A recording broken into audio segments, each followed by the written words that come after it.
அனைவருக்கும் வணக்கம். இன்னைக்கான அரசியல் அப்டேட்ல நம்ம பார்க்க போற ரொம்ப முக்கியமான ஒரு பரபரப்பான தகவல் என்ன அப்படின்னு பார்த்தீங்கன்னா, கிரீன்லாந்து வாங்கவோ அல்லது கைப்பற்றவோ அமெரிக்க அதிபர் ட்ரம்ப் யோசித்து வரக்கூடிய நிலையில் அமெரிக்கா கிரீன்லாந்து ஆக்கிரமித்தா படை வீரர்கள் முதல்ல சுட்டுவிட்டு பின்னர் தான் கேள்விகளை கேட்பாங்க அப்படின்னு டென்மார்க் எச்சரிக்கையை விடுத்திருக்காங்க.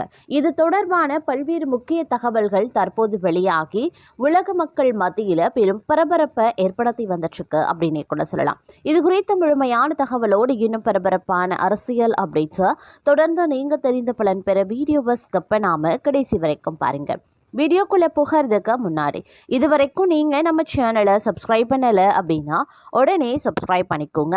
அப்படியே பக்கத்துல இருக்கக்கூடிய நோட்டிபிகேஷனுக்கான பெல் பட்டனையும் பிரஸ் பண்ணிக்கோங்க. சரி நேயர்களே, வாங்க வீடியோக்குள்ள போகலாம். கிரீன்லாந்தை வாங்கவோ அப்படி இல்லைன்னா நீங்கள் கைப்பற்றவோ அமெரிக்க அதிபர் ட்ரம்ப்பை யோசித்து வரக்கூடிய நிலையில் அமெரிக்கா கிரீன்லாந்தை ஆக்கிரமிச்சுன்னா படை வீரர்கள் முதல்ல சுட்டுட்டு அதுக்கப்புறம் தான் கேள்விகளையே கேட்க ஆரம்பிப்பாங்க அப்படின்னு டென்மார்க் ஒரு எச்சரிக்கையை விடுத்திருக்கிறது. இது 1952 ஆண்டு இராணுவத்தின் ஈடுபாட்டு விதியின்படி உள்ளதாக தெரிவிக்கப்படுகிறது. அது குறித்து விரிவா இப்ப நாம தெரிஞ்சுக்கலாம். அதாவது கிரீன்லாந்து மீது அமெரிக்க அதிபர் ட்ரம்ப் குறிவைத்திருக்கக்கூடிய நிலையில் அமெரிக்கா கிரீன்லாந்து ஆக்கிரமித்தால் வீரர்கள் முதல்ல சுட வேண்டும், பின்னர் கேள்விகளை கேட்க வேண்டும் அப்படின்னு டென்மார்க் பாதுகாப்பு அமைச்சகம் தெரிவித்திருக்கிறது. இது 1952 ஆண்டு இராணுவத்தின் ஈடுபாட்டு விதியின்படி உள்ளதாக தெரிவிக்கப்பட்டிருக்கிறது. அதாவது உயர் அதிகாரிகளின் உத்தரவுகளுக்கு காத்திருக்காமல் தங்கள் நாட்டின் மீது படையெடுப்பவர்கள் மீது வீரர்கள் உடனடியாக பதில் தாக்குதல் நடத்தும் வகையில இந்த சட்டம் அமைக்கப்பட்டிருக்கிறது. இந்த நிலையில இந்த உத்தரவின் நிலை குறித்து டென்மார்க் செய்தித்தாளான பெர்லிங்ஸ் கேட்டபோது இந்த விதி அமல்பாட்டில் இருக்கிறது அப்படின்னு டென்மார்க் பாதுகாப்பு அமைச்சகம் தெளிவுபடுத்தியிருக்காங்க. நேட்டோ பிரதேசமான கிரீன்லாந்து டொனால்ட் ட்ரம்ப் தனது முயற்சியை மீண்டும் தொடங்கியிருக்கக்கூடிய நிலையில் ஆர்டிக் தீவை கையகப்படுத்தும் தனது இலக்கை அடைய அமெரிக்கா பரிசீலித்து வரக்கூடிய விருப்பங்கள்ல இராணுவ படையும் ஒன்று அப்படின்னு அவர் ஏற்கனவே சொல்லியிருக்காரு. இது குறித்து பேசியிருக்கக்கூடிய வெள்ளை மாளிகை செய்தி தொடர்பாளர் கரோலின் லிவிட், கிரீன்லாந்து கையகப்படுத்துவது அமெரிக்காவின் தேசிய பாதுகாப்பு முன்னுரிமை என்பதை அதிபர் ட்ரம்ப் நன்கு அறிந்திருக்கிறார். மேலும் ஆர்டிக் பிராந்தியத்தில் நமது எதிரிகளை தடுப்பது மிகவும் முக்கியம். இந்த முக்கியமான வெளியுறவு கொள்கை இலக்கை தொடர அதிபரும் அவரது குழுவும் பல்வேறு விருப்பங்களை பற்றி விவாதித்து வந்துட்டு இருக்காங்க. மேலும் அமெரிக்க இராணுவத்தை பயன்படுத்துவது எப்போதும் தலைமை தளபதியின் வசம் இருக்கக்கூடிய ஒரு விருப்பமாகும் அப்படின்னு சொல்லியிருக்காங்க. இதனிடையே அமெரிக்க வெளியுறவுத்துறை செயலாளர் மார்கோ ரூபியோ அடுத்த வாரம் டேனிஷ் மற்றும் கிரீன்லாந்து அதிகாரிகளை சந்திக்க திட்டமிட்டுள்ளதாக கூறியிருக்கார். ட்ரம்ப் தீவை வாங்க விரும்புகிறார் என்றும் இராணுவ பலத்தை பயன்படுத்த விரும்பவில்லை அப்படின்னும் அவர் தெளிவுபடுத்தியதாக வால் ஸ்ட்ரீட் ஜெர்னல் செய்தி வெளியிட்டிருக்கிறது. இந்த சூழல்ல அமெரிக்க அதிகாரிகளுடனான சந்திப்பு தேவையான உரையாடல் என்று டென்மார்க் வரவேற்றிருக்கிறாங்க.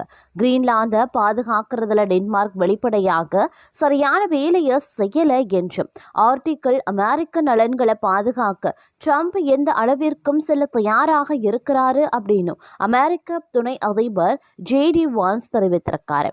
முன்னதாக கடந்த செவ்வாய்க்கிழமை அன்று ஐரோப்பிய தலைவர்கள் வெளியிட்ட ஒரு கூட்ட அறிக்கையில் ட்ரம்புக்கு எச்சரிக்கையும் விடுத்திருந்தாங்க. அதுல கிரீன்லாந்து மற்றும் டென்மார்க்கின் பிராந்திய ஒருமைப்பாடு மதிக்கப்பட வேண்டும் அப்படின்னு அவர்கள் வலியுறுத்தியும் இருக்காங்க. டென்மார்க் தீவு விற்பனைக்கு இல்லை என்று பலமுறை வலியுறுத்தியும் இருக்கிறது. இருந்த போதிலும் அதை மீறி ட்ரம்ப் தற்போது எடுத்து வரக்கூடிய முயற்சிகளை அடுத்த டென்மார்க் கடுமையான எச்சரிக்கையையும் விடுத்திருக்கிறதாகவும் சொல்லப்படுகிறதுங்க. இந்த நிலையில கிரீன்லாந்துக்குள்ள அமெரிக்க வீரர்கள் நுழைந்தால் தளபதிகளினுடைய உத்தரவுக்காக அவர்கள் காத்திருக்க வேண்டிய அவசியம் கிடையாது அப்படின்னு சொல்லப்படுவதும் குறிப்பிடத்தக்க ஒரு விஷயம் அப்படின்னே கூட சொல்லலாம். அது மட்டும் இல்லாம தங்கள் நாட்டு வீரர்கள் உடனடியாக துப்பாக்கி சூடு நடத்துவாங்க, பிறகுதான் இது குறித்து பேச்சுவார்த்தை நடத்தப்படும் அப்படின்னு டென்மார்க்கும் எச்சரிக்கை விடுத்திருந்தது. இது குறித்து அந்த நாட்டு பாதுகாப்பு அமைச்சகம் வெளியிட்டிருக்கக்கூடிய அறிக்கையில என்ன சொல்லியிருந்தாங்க அப்படின்னா, 1952 ஆண்டு பிறப்பிக்கப்பட்ட உத்தரவின்படி டென்மார்க் பிரதேசத்தில் வெளிநாட்டு படைகள் தாக்குதல் நடத்தின. தளபதிகளினுடைய உத்தரவுக்காக காத்திருக்காம படையினர் உடனடியாக துப்பாக்கி சூடு நடத்த வேண்டும். நாஜி படையினர் கடந்த 1940 ஆண்டு ஏப்ரல் மாதம் டென்மார்க்கை தாக்கியிருந்தாங்க. அப்போது தகவல் தொடர்பு துண்டிக்கப்பட்ட காலத்தில் இருந்த வீரர்கள் தளபதிகளுடன் தொடர்பு கொள்ள முடியாத நிலை ஏற்பட்டது. அந்த நிலைமை மீண்டும் ஏற்படுவதை தவிர்ப்பதற்காகவே இந்த உத்தரவு பிறப்பிக்கப்பட்டிருக்கிறது. அது இன்று வரை அமல்லையும் இருக்கிறது. கிரீன்லாந்தில் இருக்கக்கூடிய டென்மார்க் இராணுவ அமைப்பான ஆர்டிக் கூட்டு கட்டளையகம் தான் எந்த ஒரு நடவடிக்கையையும் தங்கள் மீதான தாக்குதலா இல்லையா என்பதை முடிவு செய்யும். அது தாக்குதல் தான் அப்படின்னு முடிவு செய்தா திரும்பி தாக்குவது குறித்து அந்த கட்டளையகமே முடிவெடுக்கும். இராணுவ தலைமை கட்டளையகத்திடம் அது அனுமதி கேட்காது என்று அந்த அறிக்கையில் தெரிவிக்கப்பட்டிருக்கிறது. டென்மார்க்குக்கு சொந்தமான உலகின் மிகப்பெரிய தீவான கிரீன்லாந்து தன்னாட்சி பிரதேசமாக செயல்பட்டு வராங்க. டென்மார்க்கில் தொடர்ந்து அங்கம் வகிப்பதா அல்லது சுதந்திரம் பெறுவதா என்பது குறித்து கிரீன்லாந்துல விவாதங்கள் நடைபெற்று வந்துட்டு இருக்கிறது. அந்த தீவில் யுரேனியம், இரும்பு, தங்கம், அரிய தாதுக்கள், ஏராளமான கனிம வளங்கள் மிக அதிகமாகவே இருக்கிறது. மேலும் இந்த தீவின் அமைவிடம் இராணுவ முக்கியத்துவம் பெற்றுள்ளதாகவும் கூறப்படுகிறது. இந்த சூழலில் அமெரிக்காவின் அதிபராக 2வது முறையாக பதவியேற்றதில் இருந்தே கிரீன்லாந்து சொந்தமாக்கிக் கொள்வது குறித்து ட்ரம்ப் பேசி வந்துட்டிருக்காரு. இருப்பினும் கிரீன்லாந்து விற்பனைக்கு இல்லை என்று இதற்கு டென்மார்க் திட்டவட்டமாக மறுப்பும் தெரிவித்து விட்டாங்க. கிரீன்லாந்து அரசும் நாங்கள் சுதந்திர மக்கள், எங்களை அமெரிக்காவுக்கு விற்க முடியாது என்று உறுதியாகவே கூறியிருக்கிறது. இந்த நிலையில வெனிசுலாவுக்குள்ள அதிரடியாக நுழைந்து தாக்குதல் நடத்தி அந்த நாட்டு அதிபர் நிக்கோலஸ் மடுரோவையும் அவரின் மனைவியையும் அமெரிக்க சிறப்பு படையினர் கடந்த 3ஆம் தேதி சிறைபிடித்தாங்க. அதைத் தொடர்ந்து கிரீன்லாந்து விவகாரத்திலையும் ட்ரம்ப் இது போன்ற துணை நடவடிக்கையை மேற்கொள்ளலாம் அப்படின்னு கூறப்பட்டது. அதை உறுதி செய்யும் வகையில் கிரீன்லாந்து அமெரிக்காவுக்கு சொந்தமாக வேண்டும். அது மிகவும் முக்கியமானது. கிரீன்லாந்து எங்களுக்கு விற்க டென்மார்க் முன்வரவில்லை என்றாலும் நாங்கள் வாங்குவோம் அல்லது வலுக்கட்டாயமாக பறித்து கொள்வோம் அப்படின்னு கடந்த திங்கட்கிழமை சொல்லியிருந்தார். வெள்ளை மாளிகையும் கிரீன்லாந்து அமெரிக்காவுடன் இணைப்பது அமெரிக்காவின் பாதுகாப்பு, பொருளாதார நலன்களுக்கு முக்கியமானது. அதற்கான பல்வேறு வழிமுறைகள் பரிசீலனையில் இருக்கிறது.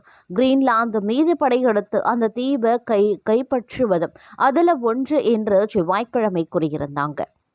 இந்த நிலையில கிரீன்லாந்துக்குள்ள அமெரிக்க வீரர்கள் வந்தா முதல்ல சுட்டுவிட்டு பிறகுதான் பேச்சுவார்த்தை நடத்துவோம் என்று டென்மார்க் பாதுகாப்புத்துறை அமைச்சகம் தற்போது எச்சரிக்கை விடுத்திருக்கிறதும் குறிப்பிடத்தக்க ஒரு விஷயம் அப்படின்னு கூட சொல்லலாங்க. அது மட்டும் இல்லாம தற்போது பார்த்தீங்க அப்படின்னா அமெரிக்க அதிபர் டொனால்ட் ட்ரம்ப் அந்நாட்டின் நலன்களுக்கு எதிராக செயல்படுவதாக கருதி ஐநா பருவநிலை ஒப்பந்தம் உள்ளிட்ட 66 சர்வதேச அமைப்புகளில் இருந்து அமெரிக்கா அதிரடியாக விலகுவதாக அறிவித்திருக்கார். இது குறித்து வெள்ளை மாளிகை வெளியிட்டிருக்கக்கூடிய அறிக்கையில் அமெரிக்காவின் தேசிய நலன்களுக்கு இனி சேவை செய்யாத 35 ஐநா அல்லது குழுக்கள் மற்றும் 31 ஐநா அமைப்புகளுக்கு நிதி வழங்குவதையும் அவற்றுடன் தொடர்பு கொள்வதையும் உடனடியாக நிறுத்த அனைத்து அரசு நிறுவனங்களுக்கும் உத்தரவிட்டுள்ளது என்று தெரிவிக்கப்பட்டிருக்கு. இந்த அதிரடி நடவடிக்கையின் ஒரு பகுதியாக இந்தியாவும் பிரான்சும் இணைந்து முன்னெடுத்த சர்வதேச சூரிய சக்தி கூட்டமைப்பு, இயற்கை பாதுகாப்புக்கான சர்வதேச ஒன்றியம் மற்றும் பருவநிலை மாற்றம் குறித்த அரசுகளுக்கிடையேயான குழு ஆகியவற்றில் இருந்தும் அமெரிக்கா வெளியேறியிருக்காங்க. அதிபரின் இந்த அமெரிக்கா ஸ்பாட் கொள்கை அடிப்படையில் பார்த்தோம் அப்படின்னா தற்போது பல்வேறு வியூகங்கள் சொல்லப்பட்டு வருவதாகவே தெரிவிக்கிறாங்க. அது மட்டும் இல்லாமல் இந்த அடிப்படையிலான முடிவு உலகளாவிய பருவநிலை மாற்று தடுப்பு பணிகளில் பெரும் பின்னடைவை ஏற்படுத்தும் அப்படின்னு சர்வதேச அரசியல் நோக்கர்களும் தங்களுடைய கருத்துக்களை தெரிவித்திருக்கிறதும் குறிப்பிடத்தக்க ஒரு விஷயம் அப்படின்னு கூட சொல்லலாங்க. மேலும் இந்தியா, சீனா உள்ளிட்ட நாடுகள் மீதான 500% வரி விதிப்பு தொடர்பான வழக்கு அமெரிக்கா உச்சநீதிமன்றம் ட்ரம்ப் வெள்ளிக்கிழமை ஒத்தி வைத்திருக்காங்க. உக்ரைன் மீது தொடர்ந்து போர் தொடுத்து வரக்கூடிய ரஷ்யாவிடமிருந்து கச்சா எண்ணெயை வாங்கும் நாடுகள் மீது 500% வரி விதிக்க வகை செய்யும் சட்ட மசோதா அமெரிக்க நாடாளுமன்றத்தில் புதன்கிழமை அறிமுகம் செய்யப்பட்டிருந்தது. இந்த மசோதா நிறைவேற்றப்பட்டு சட்டமானால் இந்தியா சீனாவுக்கு பெரும் பாதிப்பு நிலை உருவாகியிருக்கும். ரஷ்யா பொருளாதார தடை சட்டம் 2025 என்ற பெயரிலான இந்த மசோதா மீது நாடாளுமன்றத்தில் அடுத்த வார தொடக்கத்தில் வாக்கெடுப்பு நடத்தப்படவிருக்கும் நிலையில் மசோதாவுக்கு அதிபர் ட்ரம்ப் ஒப்புதல் அளித்திருந்தார். அமெரிக்காவில் இறக்குமதி செய்யப்படும் பொருட்கள் மீது அதிபர் ட்ரம்ப் ஏற்கனவே 50% வரி விதித்ததன் காரணமாக இந்தியாவில் ஜவுளித்துறை உள்பட பல்வேறு துறைகள் கடுமையான பாதிப்பையும் சந்தித்திருப்பதும் குறிப்பிடத்தக்க ஒரு விஷயம்.